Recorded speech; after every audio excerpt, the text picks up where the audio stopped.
জন্যে যে মা বোনেরা যে নামাজ যখন আপনার আদায় করে, নামাজ যখন আদায় করে তো কোন চাদর দিয়ে নামাজ আদায় করা যাবে না, কোন চাদর দিয়ে নামাজ আদায় করা ঠিক নয়।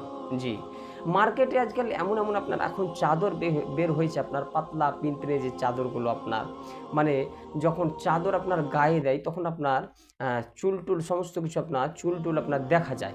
তো ওই যে পাতলা পিনপিনে চাদর দিয়ে আপনার নামাজ আদায় করা আপনার যাবে না, বুঝতে পারলেন? পাতলা একদম চাদর দিয়ে নামাজ আদায় করা আপনার যাবে না। জি না, এটা ঠিক নয়। তো নামাজ যখন আদায় করবেন তো ভালো একটা হিজাব না হলে ভালো চাদর দিয়ে আপনারা নামাজ আদায় করার চেষ্টা করবেন। আর যখন আপনারা ওই পাতলা চাদর দিয়ে নামাজ আদায় করবেন তো নামাজ আপনার ঠিক হবে না। নামাজ মানে হলো আল্লাহ পাক রব্বুল আলামিনকে খুশি করার জন্যে সাজদা দেওয়া। আল্লাহ পাক যেন আপনার নামাজে খুশি হয়, আপনার সাজদাতে খুশি হয়, আপনার রুকুতে খুশি হয়।